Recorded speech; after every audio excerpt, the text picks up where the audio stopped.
लुट गया, बर्बाद हो गया। मेरी 4 साल की लड़की इस आग में जलकर राख हो गई। मैं क्या करूं? कैसे लगी ये आग? ये आग कैसे लगी? अब क्या बताएं हुजूर, 6-7 आतंकवादी इस घर में छुपे थे। पुलिस ने उन्हें पकड़ने के लिए पूरी बस्ती में आग लगा दी। आतंकवादी तो मारे गए, लेकिन साथ में बस्ती के 4 लोग भी मारे गए। ये कैसा इंसाफ है सरकार? हमने तो कोई गुनाह नहीं किया। अब तो एक ही रास्ता बचा है, हम अपना कारोबार छोड़ के कहीं और चले जाएं। कहीं नहीं जाएंगे आप। ये घर आपका है, ये जमीन आपकी है, ये मिट्टी आपकी है। अपनी माँ को छोड़कर जाएंगे आप? बंद कर अपना भाषण। ये जमीन हमारी है, ये मिट्टी हमारी है।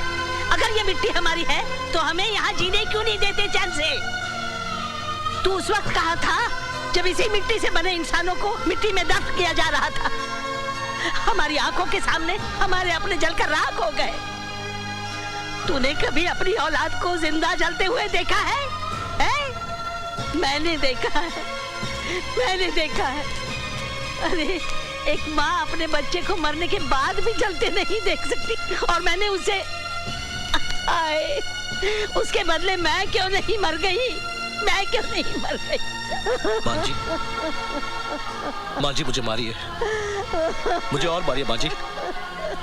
अगर मुझे मारने से आपका थोड़ा भी गम दूर होता है तो मैं अपने आप को भाग्यशाली समझूंगा। तू मेरा दर्द कम करना चाहता है ना, तो उन्हें क्यों नहीं समझाता? छोटे छोटे बच्चे हैं, हथियार उठाए घूमते हैं। क्या चाहते हैं वो? क्यों एक दूसरे की जान के दुश्मन बने हैं? तू उन्हें समझाएगा ना? मैं वादा करता हूँ माँ जी, मैं उनके पास जाऊंगा। हमारे अपनों के पास जो किसी वजह से हमसे नाराज हो गए हैं, रूठे हुए भाइयों को मनाऊंगा। और जब तक वो अपने घर वापस ना लौटे, मैं अपने घर वापस नहीं जाऊंगा।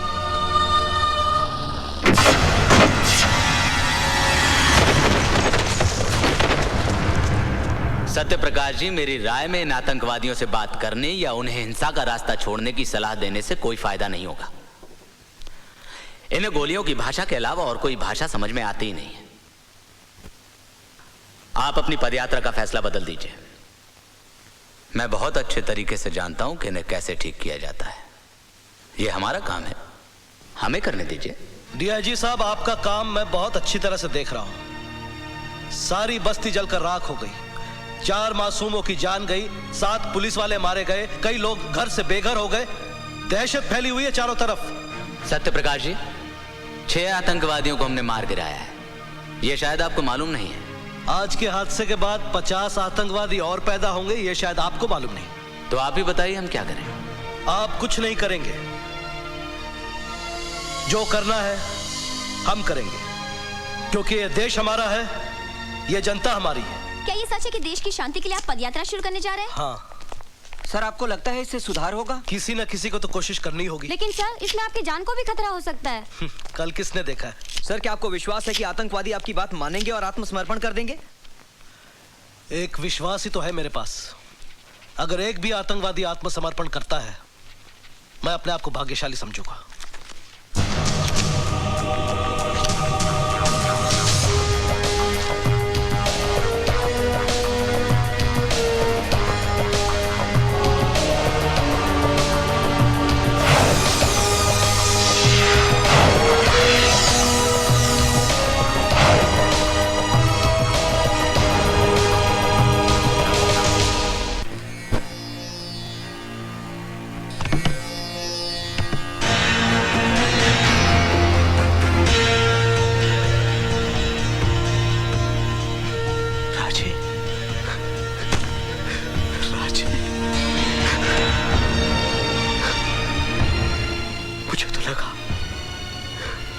तू भी अपने साथियों के साथ मर कब गया? राणा की मौत से पहले मुझे मौत नहीं आ सकती। तू जानता है मंथा, मेरे साथियों को मारने वाला कौन था? वही हत्यारा जय सिंह राणा। अगर मुझे पता होता उस पुलिस पार्टी का लीडर राणा है, तो साले को मैं वही दफन कर देता। वही। सब कुछ खत्म हो गया है राजे। तू राणा के बारे में भूल ही जाए तो अच्छा है। क्या क्या भूल जाऊं? ये भूल जाऊं कि मेरा एक बाप था जिसे भगवान ने नहीं, राणा ने मौत का कफन पहनाया। ये भूल जाऊं कि मेरी एक मां थी जिसका दूध आज भी मेरे रगों में खून बनकर दौड़ रहा है। ये भूल जाऊं कि मेरी बहन ने मेरी कलाई पर राखी बांधते वक्त मुझसे कसम ली थी कि मैं उसकी हिफाजत करूंगा। ये भूल जाऊं कि जिस उम्र में इन हाथों में खिलौने होने चाहिए थे, उस कमीने ने ये बंदूक थमा दी। नहीं भूल सकता, कुछ नहीं भूल सकता। तू चाहता है कि मैं भूल जाऊं तो थाम ये बंदूक और उतार दे इसका सारा जहर मेरे सीने में, वरना जब तक मेरी सांसें चलेंगी मेरा इंतकाम जिंदा रहेगा। चला गोली, चला गोली। राजे, तू तो राणा की मौत का दीवाना हो गया है। दीवानों के आगे तो भगवान की भी नहीं चलती। मैं क्या चीज हूं? डीआईजी राणा इस वक्त सत्य प्रकाश जी की सिक्योरिटी का इंचार्ज है, इसलिए उसके साथ काफी सारी पुलिस फोर्स होगी और आसपास बहुत सारे मासूम लोग भी। लेकिन जैसे ही पदयात्रा सुंदर नगर पहुंचेगी, पुलिस और राणा दोनों रिलैक्स हो जाएंगे और तेरा काम भी आसान।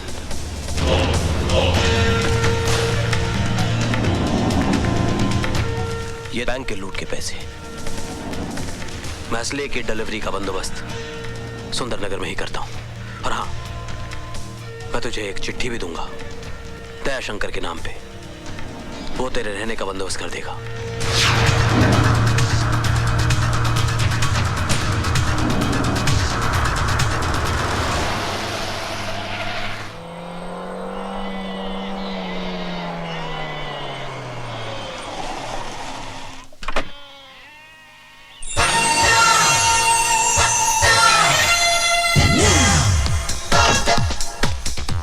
What happened, driver uncle?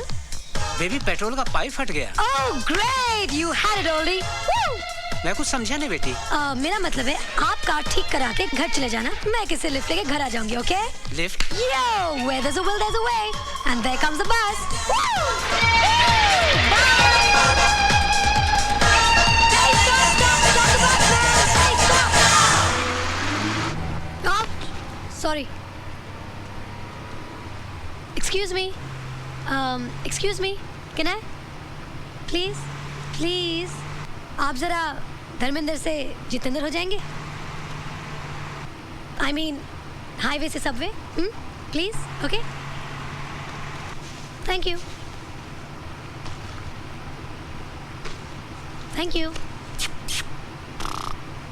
लगता है कल रात सोए नहीं। ओए पाजी, क्या कुड़ी हैगी, कमाल है जी, कमाल। वाकई कमाल है, बाप रे बाप यार।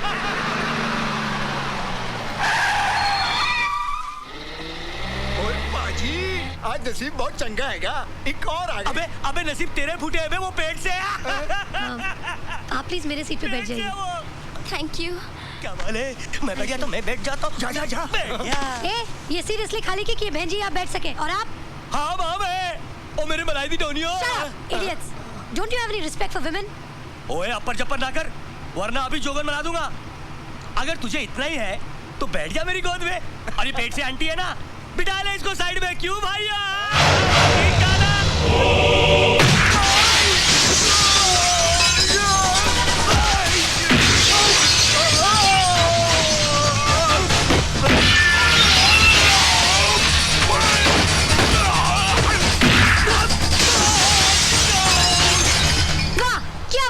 यू उठाया, यू मारा, कांच टूटा, बंदा बाहर। दूसरा आया, यू पटका, कांच टूटा, बंदा बाहर। वाह, तुमने तो कमाल ही कर दिया। हाय, आई एम रानी। अरे दोस्त होता नहीं, हर हाथ मिलाने वाला। ओह, दोस्त है सही, अपना नाम तो बताते जाओ। बाय द वे, वो क्या है? वो हमारे सिटी का टाउन हॉल है, और टाउन हॉल के पीछे है माल रोड। माल रोड में है केडी स्टोर। केडी स्टोर इस शहर का सबसे बड़ा departmental store. And by the way, that's my grand. ओए, बिना नाम बताए चला गया। पहाड़ा वालिए, ओ मेहरा वाल। हाँ जी, क्या चाहिए? जी मैं सानेवाल से आया हूँ। ओ जी, आप सानेवाल से आए हो या गढ़वाल से? पहले ये बताओ कि आप हो कौन, किससे मिलना है? जी दयाशंकर जी से। तो मिलो। आप दयाशंकर जी हैं? और नहीं तो क्या, मैं आपको सुष्मिता सेन दिखाई देता हूँ? जी नहीं, मेरा मतलब। अजी बोल तो दिया कि मैं ही दयाशंकर हूँ। अब पूरे मार्केट वालों से गवाही दिलवाऊं क्या? ये चिट्ठी आपके लिए। ओए नहीं पढ़नी। देखिए, अगर आप चिट्ठी नहीं पढ़ेंगे तो बहुत मुसीबत हो जाएगी। मुसीबत? ओए दयाशंकर के होते हुए कोई भी मुसीबत कुछ भी नहीं बिगाड़ सकती अपने बादल का। आप जानते हैं मुझे? बच्चे, मैं तुझे ही नहीं जानता, तेरे इस बोरे में क्या है ये भी जानता हूँ। कैसे? सवेरे सवेरे मंथावीर जी का फोन आया था दिल्ली से। ओए तू अपनी दर्शन पाजी की मौसी की चाची की जेठानी की देवरानी की मामी का छोटा देवर है ना? उन्होंने ये भी बताया कि तू कारीगर नंबर 1 है। हाँ। आपने तो मुझे टेंशन में डाल दिया था। बच्चे, ये मजाक करने की ना मेरी बड़ी पुरानी सी नई आदत है। बता वो हिंदुस्तानी क्या जो हंसते हंसाते ना जिए। दे ताली।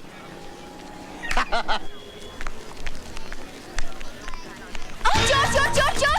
ओह मेरा पर्स, मेरे पैसे! अरे कोई पकड़ो उसे, मेरे पैसे ले गए! चोर चोर! अरे कोई रोको उसे, उसे पकड़ो! मेरा पर्स ले गया वो! चोर चोर! रुक जाओ! अरे उसे रोको! रुक जाओ! दयाशंकर पकड़ो इसे! रुक जा, नहीं तो गोली मार दूंगा। साहब सिंह! उठो! चोरी करते हो?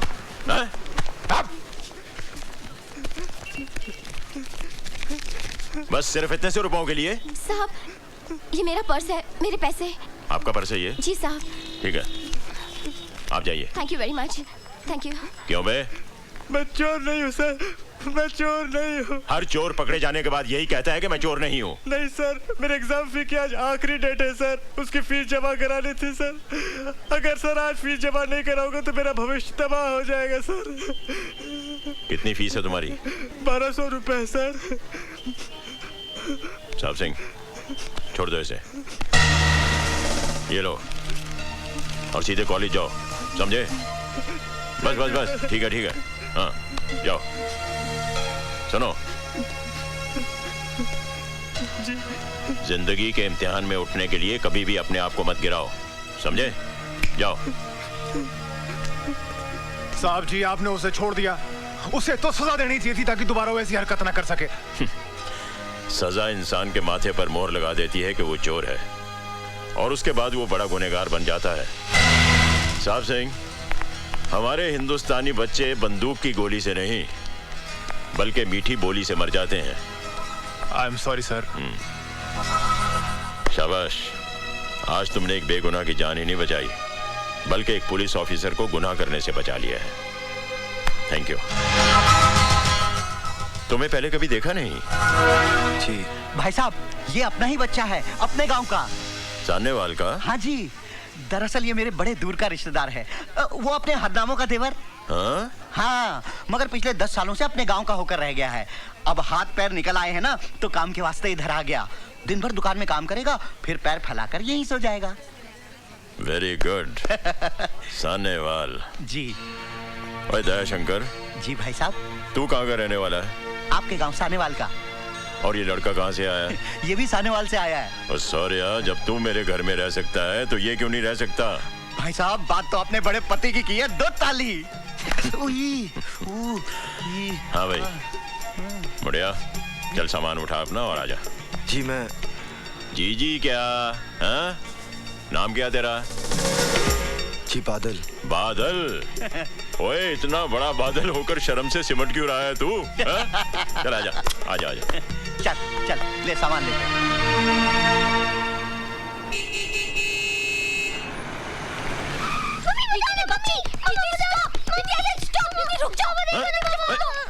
अरे अरे क्या हुआ? पापा देखो ना, मैं फोन पे बात कर रही थी, इसने वायर खींच दी। क्यों? नहीं पापा, इसमें आधा सच है आधा झूठ है। दीदी जीजा जी से बात कर रही थी, मैंने कहा मुझे फोन तो नहीं दिया, इसलिए मैंने वायर खींच दिया। अच्छा? नहीं तो ओहो, फाइटिंग स्टॉप स्टॉप स्टॉप। और देखो तो हमारे घर कौन आया है। मैं क्या जी, कौन आया है? देखो तो। सिमरन, ये है बादल। नमस्ते। आज से हमारे घर पर ही रहेगा।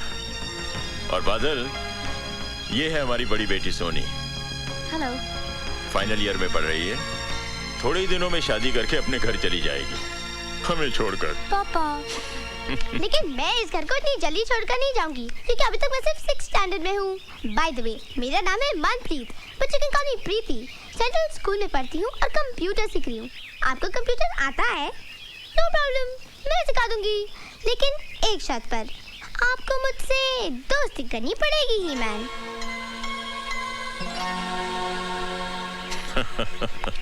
That's cool. प्रीति को मालूम है कि मेहमान भगवान का रूप होता है।